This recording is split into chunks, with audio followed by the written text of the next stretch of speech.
এখনকার ছেলেপেলেগুলো স্কুল যাওয়ার লেগে মারামারি করছে।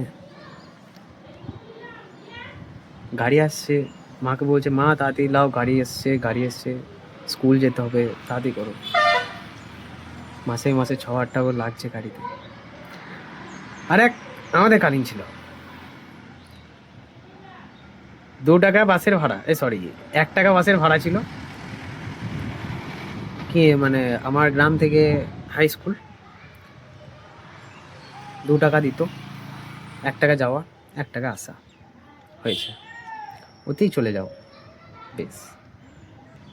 যদি বা খুব জোর কোনোদিন হয়েছে তাহলে খুব জোর 3 টাকা, আর যদি মেরে মরে হয়েছে তাহলে 5 টাকা।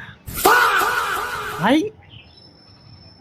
2 টাকা বাসের ভাড়া, 1 টাকা করে 2 টাকা, আর বাদ বাকি টাকা ভাই 1 টাকা স্পেশাল খেতাম, মানে স্পেশাল সিগারেট নয়, স্পেশাল ফুচকা।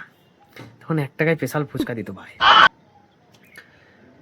আর 1 টাকার লেবুন টি, আর 1 টাকা থাকতো সেটা বাড়ি দিয়ে আসতাম। ভাই কি বলবো, 1 পিরিয়ড করে করতাম, 5-এ টুকরি দিতাম,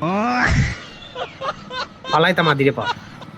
কোনো সময় 3 পিরিয়ড হয়ে গেছে, জান থাকছে না স্কুলে, ভালো লাগছে না, পালাইতে হবে, কি করব, বাস 5-এ টুকরি দিলাম, হয়ে গেল। কোনোদিন যদি গেটম্যান আটকে নিল তাহলে গেটম্যানকে 4 টাকা ধরিয়ে দিতাম, আর নাহলে একটা বিড়ি, ভাই গেট পাস করে দিত, কোনো অসুবিধাই ছিল না ভাই। আর যদি বাপরা জানতে পেরে যেত তাহলে স্কুল আসা তো দূরের কথা, কেলানি পস্তাইতো না। এখনকার বেলাতে কি হয়েছে জানি না, সত্যি বলছি আমার বেলাতে আমাকে মাঠে মাঠে তেড়ে বেরিয়েছে আমার বাবা, ধরা পড়ে কি মার মেরেছিল ভাই, চরম মার মেরেছিল। আর বাড়িতে এলে তো মা শালা খুন্তি ছড়ে মেরে দিত। ফুটলো ফাটলো দেখা দরকার নেই, মেরে দাও তারপর যাওয়া হবে। ভাই জিন্দিগি কয়লা হয়ে গিয়েছে ভাই, জিন্দিগি কয়লা।